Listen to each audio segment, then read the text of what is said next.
uyatureho ibintu byiza. Mana ishimwe, ako kazi wicayemo gahanurire katureho ibintu byiza.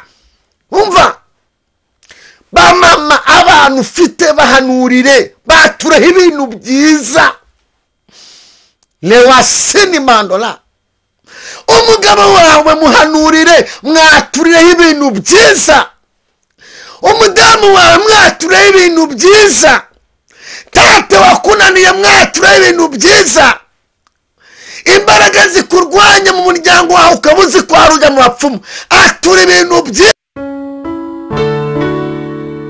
Oh, haleluya Yesu. Mana tuje imbere yawe, tuje kuvuga imirimo yawe ukora.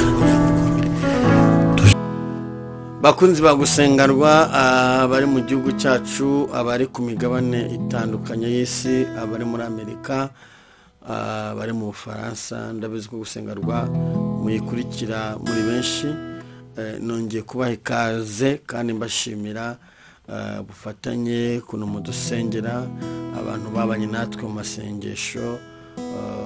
Turabashimiye, Imana ibahe umugisha. Abadusengeye, Imana ibahe umugisha, kandi tuzi neza ko Imana yabanye natwe. Twabonye Imana ikiza abantu, twabonye itabara, twabonye irengera abantu. Ndabashimiye, Imana ibahe umugisha. Nongeye gushimira kandi n'abandi bakora subscribe, ababona link zacu za gusengarwa bagakora subscribe, Imana ibahe umugisha.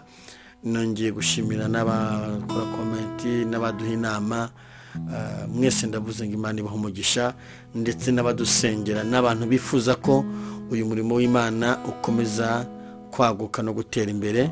Imana ibahe umugisha. Uyu munsi ndagira ngo twibukiranye ko ari we Yesu wenyine wahabaye.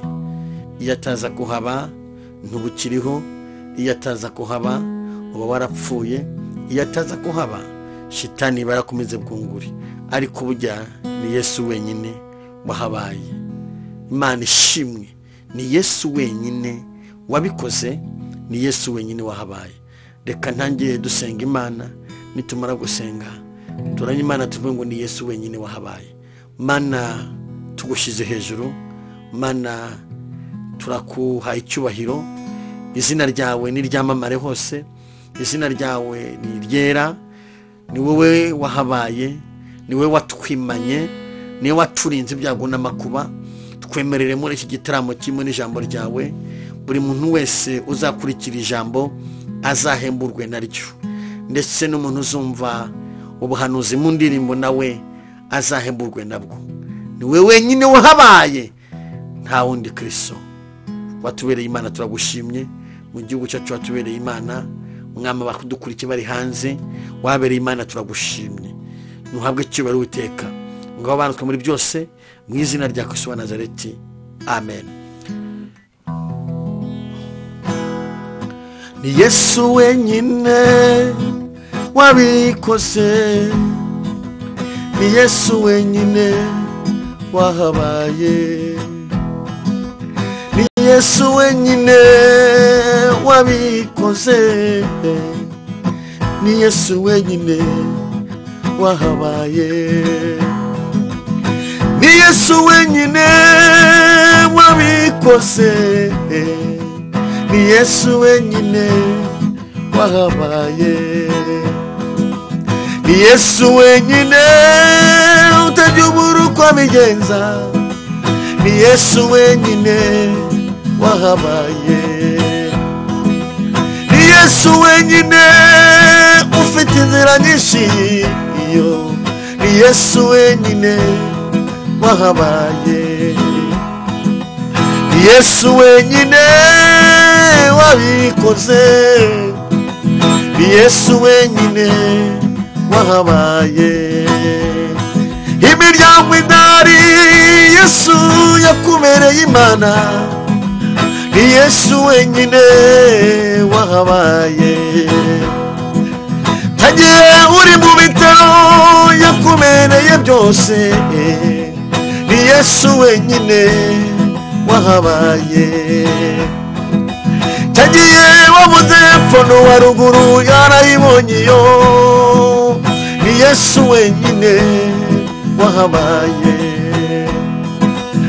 Yesu wenyine wabikoze, ni Yesu wenyine wahabaye. Tagiye ibijambo byagutsanze waramubonye, ni Yesu wenyine wahabaye. Wabuze uko wabigenza yaragobotse, ni Yesu wenyine wahabaye.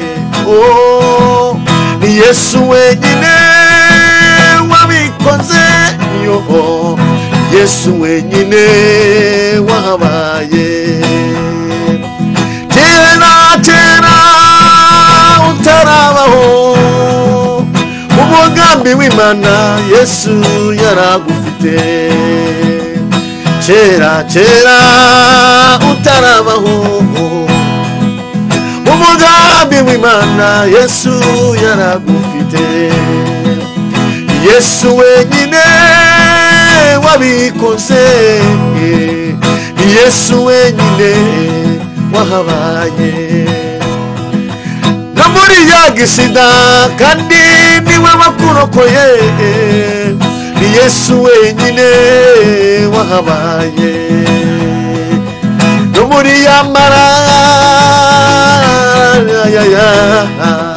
ni Yesu wenyine wahabaye. Muri ya marari ikaze cyagiye wapfuye, ni Yesu wenyine wakugaruye. No muri bwa burwayi abaganga bananiwe, ni Yesu wenyine wahabaye. Tagiye ugiye kubyara ubwoba ari bwinshi, ni Yesu wenyine wahabaye. Oh, ni Yesu wenyine wabikoze, ni Yesu wenyine wahabaye. Ijambo avuga ararikomeza, ijambo avuga araririnda. Ijambo avuga ararikomeza, nalasharabo. Ijambo avuga araririnda, ijambo avuga arihagararaho. Ijambo avuga ararikomeza, arinda ijambo kugeza igihe risohoreye. Yesu wenyine wahabaye. Cyagiye mu madene wabuze uko wabigenza, Yesu wenyine wahabaye. Cyamunara yakwegereje wari ukozwe n'isoni, Yesu wenyine wahabaye. Ubucuruzi bumaze guhomba abantu bagutahiye ubukwe, Yesu wenyine wahabaye. Cyamunara yahagurutse wabuze uko wabigenza, Yesu wenyine wahabaye. Iyo niwurinde ijambo yavuze akaririnda ibihe n'ibihe kugeza igihe risohoreye. Niwurinde ijambo yavuze akaririnda ibihe n'ibihe kugeza igihe risohoreye.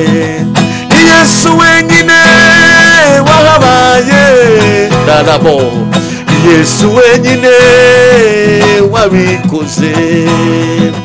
Cyagiye bakwirukanye ubona ko ishuri rihagaze, Yesu wenyine wahabaye. Yesu wenyine wabikoze, Yesu wenyine wahabaye. Uri rwa rubanza byagucanzeyo, Yesu wenyine wahabaye. Muri byabiye bikomeye mana w'umuntu, Yesu wenyine wahabaye.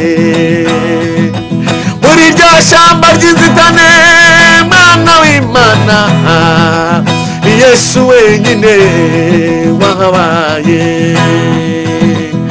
Haguruka uririmbe ushima Imana, haguruka uririmbe ushima Imana ni Yesu wenyine wahabaye. Haguruka uririmbe ushima Imana yawe, haguruka uririmbe ushima Imana yawe ni Yesu wenyine wahabaye. Ni Yesu wenyine wabikoze, ni Yesu wenyine wahabaye. Imana ishimwe, Imana ihabwa icyubahiro. Ni Yesu wenyine wabikoze, nta wundi wari kubigukorera. Ni Yesu wenyine niwe wabikoze, niwe wahabaye. Ubundi uba warapfuye, ariko Yesu yarahabaye, arakurwanirira, arahaba, agucira inzira aho zitari, arahaba, abantu bose barabibona ko yahabaye. Ndakubwiye ngo ni Yesu wenyine, kandi ubwo yahabaye cyagiye n'aka kanya arongera ahabe. Imana ishimwe. Ndagira ngo tuganire ijambo ry'Imana muri uyu mwanya, kandi iyi ndirimbo yari yawe. Wicara uvuga ngo Yesu warahabaye cyagiye, ongera uhabe n'aka kanya. Birashoboka kubona ko bikomeye, birashoboka kubona ko hari intambara, birashoboka ko ufite ibibazo bikomeye, birashoboka ko ufite amakuba menshi ku buzima bwawe, birashoboka ko wireba ukibura. Ndajya nkubwire ngo uhumure, iyakurokoye urupfu rukomeye cyagihe n'aka kanya irongera ikurokore. Iyakwimanye cyagihe, iyakurinze ikimwaro, iyakurinze guseba, iyakutabaye abantu bakuyeho telefone, iyagutabaye abantu batari kukwitaba, iyigaragaje cyagihe, ni nayo iragukura mu mwijima uhagaze mu uyu munsi.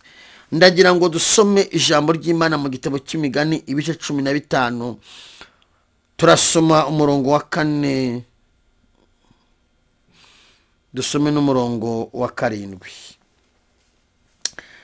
Haranditse ngo ururimi rukiza ni igiti cy'ubugingo, ariko urugoreka rukomeretsa umutima.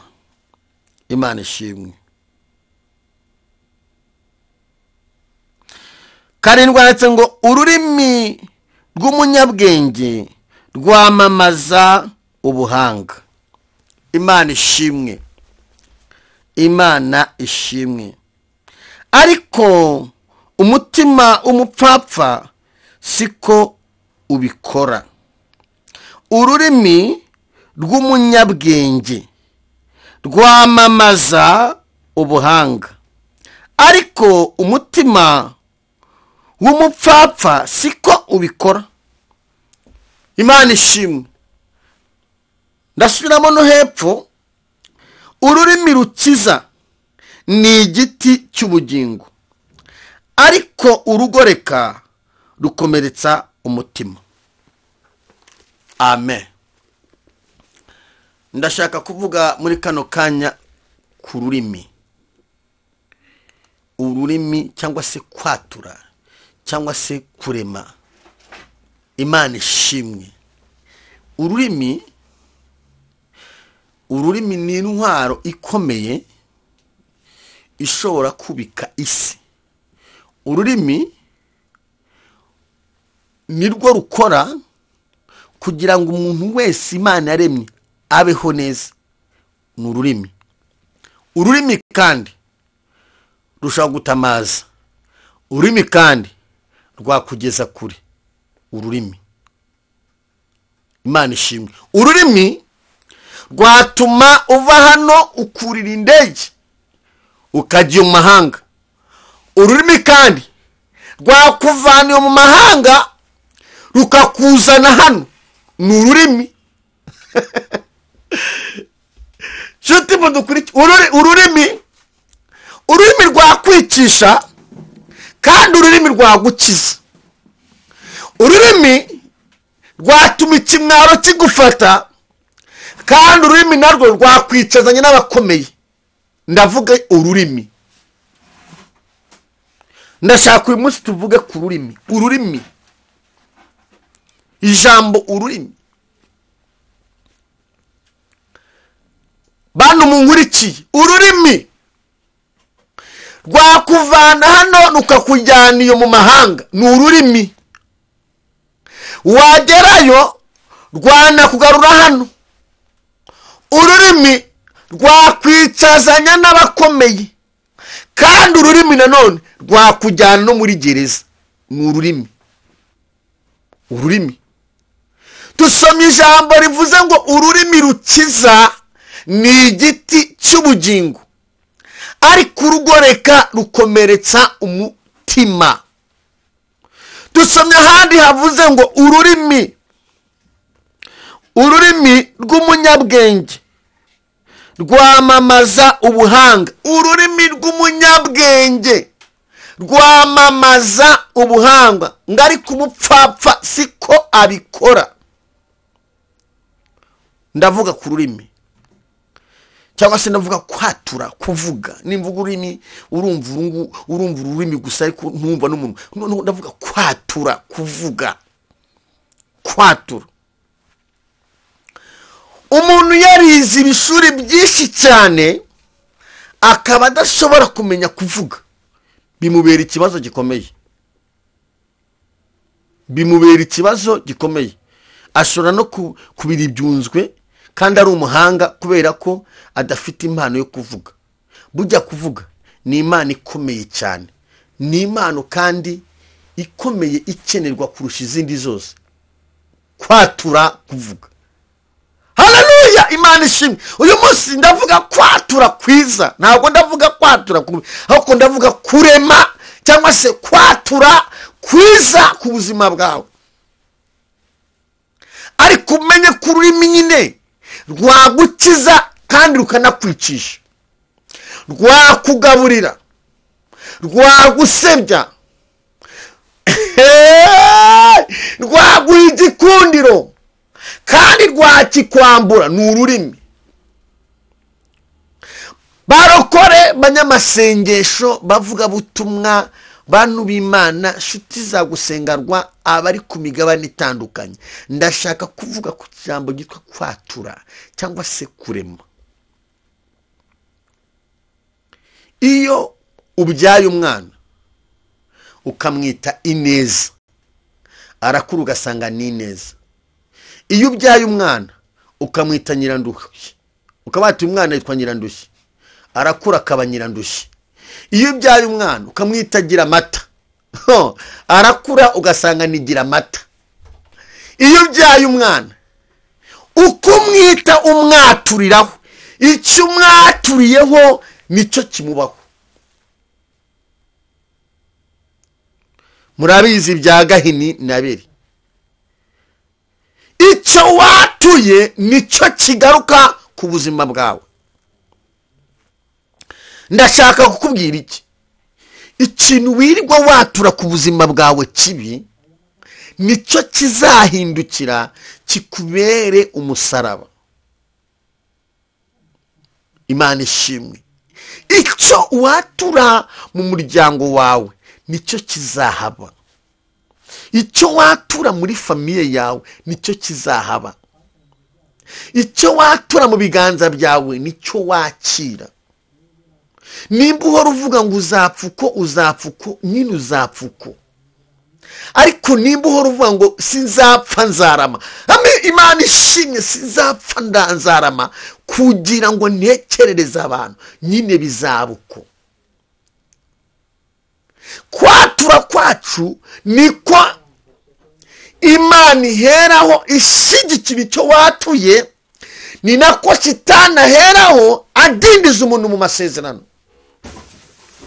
Kabisubiramo, ukwatura kwawe niko Imana iheraho isoza amasezerano ku buzima bwawe bituruka mu kwatura kwawe. Icyo watuye ku buzima bwawe, icyo watuye ku mashuri yawe, icyo watuye mu bugingo bwawe, icyo watuye mu rugo rwawe, haleluya, icyo watuye ni cy'Imana iheraho ikashyigikira.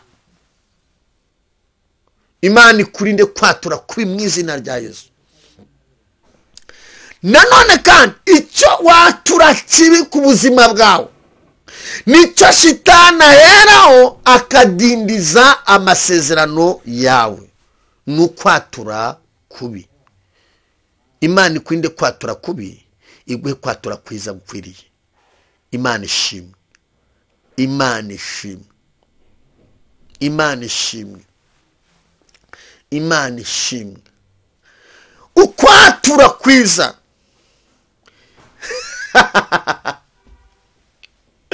Petero na Yohana bahagurutse ikirema, ntabwo bari bavuganye n'Imana, oya.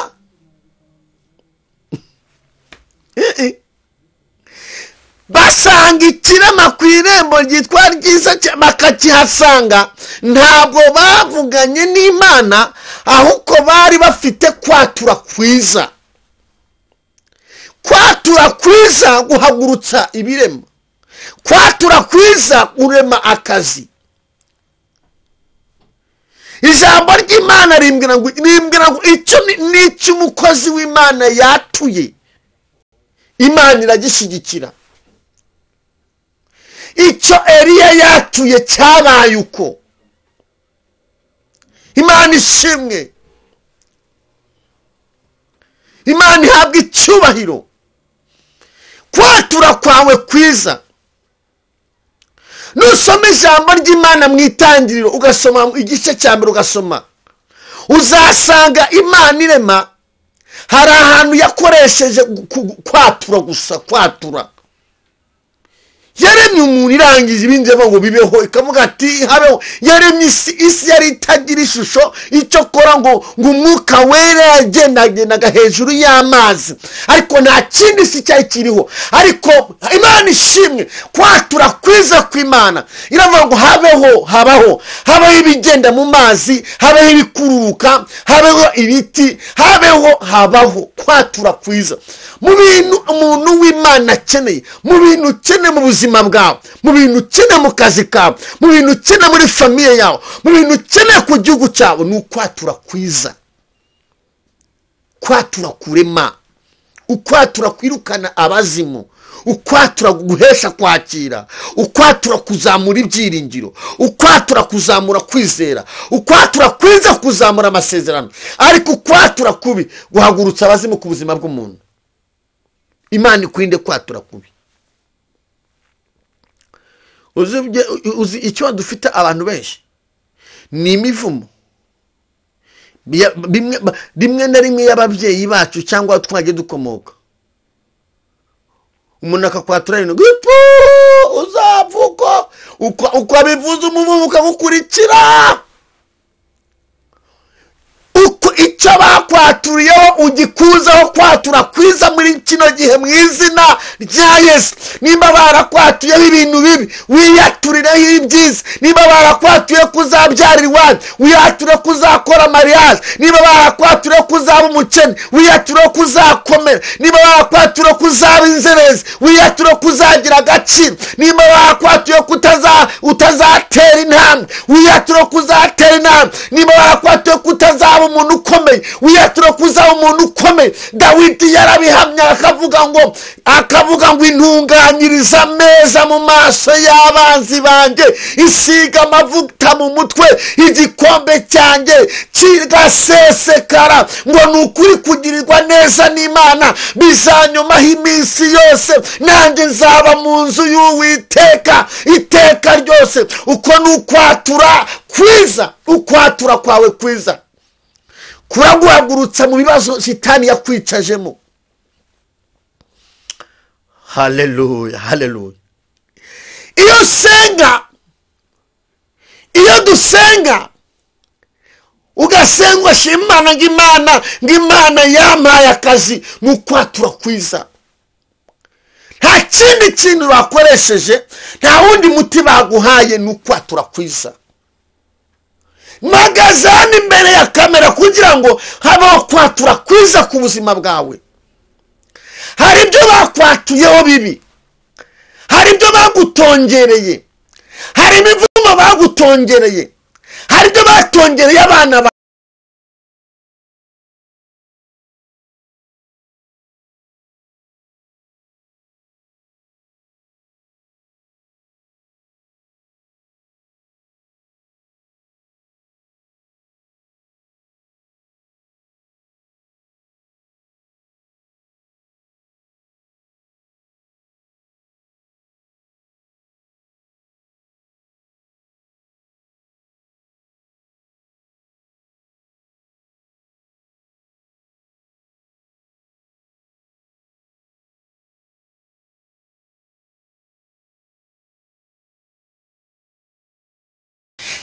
Imana igukeneyeho nkurikiye mukobwa musore, igukeneyeho icyambere gukiranuka, icyakabiri kwatura kwiza ku buzima bwawe. Sinzi kubyumva, sinzi nimba uri kubyumva. Imana igukeneyeho gukiranuka, igukeneyeho no kwatura kwiza mu buzima bwawe, kwatura kudasanzwe, kwatura kuguhesha kwakira amasezerano. Ntushobora kuba umuntu ukomeye utabyatuye, ntushobora kujya kwiga mu mahanga utabyatuye, ntushobora gutsinda ibizami utabivuze. Ntibishoboka. Kugira ngo uzane amanota meza nuko habaho kwatura kwiza. Ntushobora kuba umukozi w'Imana utabyatuye.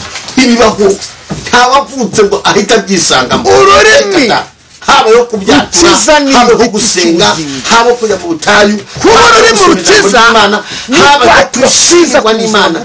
Rekose enemando ngware kurugo reka rukomeretsa ubuzima bwawe.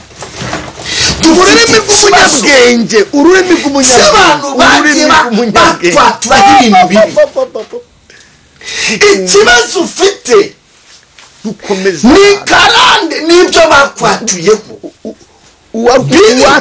Watura bikuzengereje nawe ubwe uramutunga, bikubuzije amahoro kwiza. Iyo ntebe wicayeho yihanura, twasoma ijambo ryavuze byiza. Iyo modoka twayihanurire uyatureho ibintu byiza. Mana ishimwe, ako kazi wicayemo gahanurire katureho ibintu byiza.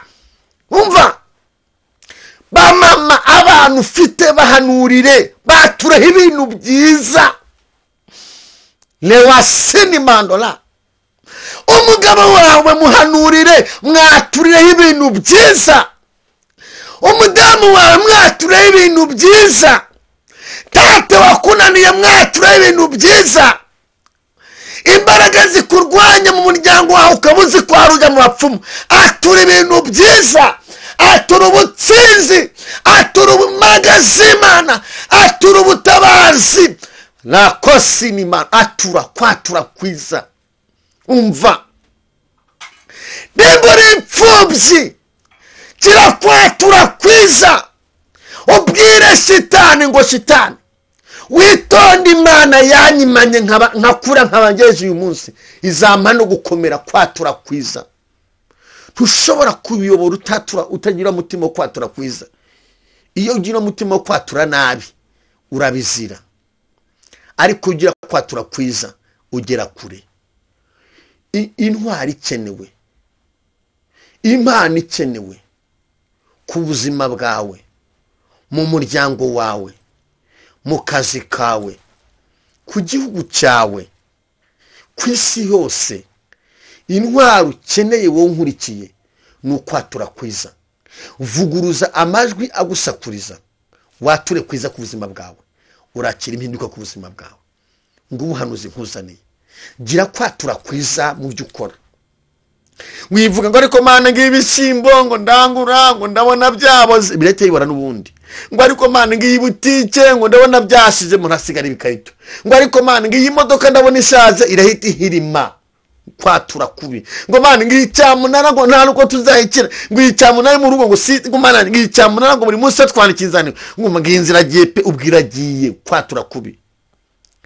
Vuga ngo wacyamunara ndaguhagaritse mu izina rya Yesu Kristo wa Nazareti, iyi nzi Imana yarayimpaye, Imana irashyigikira irindi jambo. Haleluya! Imana ishimwe. Uzasoma ijambo ry'Imana uri abantu bagiye bagira kwatura kwiza. Genda ubareba barimo ni benshi cyane, ni benshi cyane, ba Yosefu, ba Morodekayi, ba Esiteri, ba Eliya, ba Elisa, mwami w'abami. Kwatura kwiza kurakenewe kugera ku mwana wacu, ku mwana w'Imana Yesu Kristo twizera. Kwatura yakoresheje kwatura kwiza. Mana ishimwe. Yagira ku murwayi akavuga ngo haguruka. Yageze ku kirama kimugaya abango ni umuhambura aramuhagurutsa. Kwatura kwiza. Nekosi ni mandara. Petero na Yohana bageze ku murwayi wari umugaye inama afite ubumuga bumaze igihe kirekire. Kwatura kwiza arahaguruka. Kwatura kwiza. Niwe ugira kwatura kwiza arasindi mando. Ikibazo abadayimoni bari bagutujemo kirakuvaho nugira kwatura kwiza ku buzima bwawe. Mu bintu abadayimoni bagutereje umutima mubi wo guhora watura nabi, ndagira ngo gusengere nkubwire ngo Imana igushyigikire iguhe kugira kwatura kwiza. Iki cyigisho turagikomeza muri bino bihe. Ndagira ngo nkubwire ngo umva uku kwezi kwa gatanu n'ukwezi ko kwatura kwiza ku buzima bwawe, n'ukwezi ko kwatura kwiza. Gira ikintu hanura nashaka na telefoni yawe bwati wa telefoni we ndaguhanuriye, ndashaka kubona igitangaza muri telefoni. Kwatura kwiza apana ibintu byo kwitera ibintu bidafatika, baguhamagara bagucinege kwatura kwiza ibintu byose bitavuye ku Mana, ibintu byose bitavuye ku Mana, amajwi yose atavuye ku Mana turayacecekesheje mu izina rya Yesu Kristo. Turakira kwatura kwiza ku buzima bwacu. Mana mu izina rya Yesu Kristo wa Nazareti, uri Imana y'ububasha, uri Imana ikomeye. Hari ibyo batwatuyeho bibi, hari ibyo batuye ku bakobwa bibi, hari ibyo batuye ku basore bibi, hari ibyo batuye ku babyeyi bibi, hari ibyo batuye ku gihugu cyanjye bibi, hari ibyo batuye ku bayobozi bibi. Ariko uyu mwanya wa none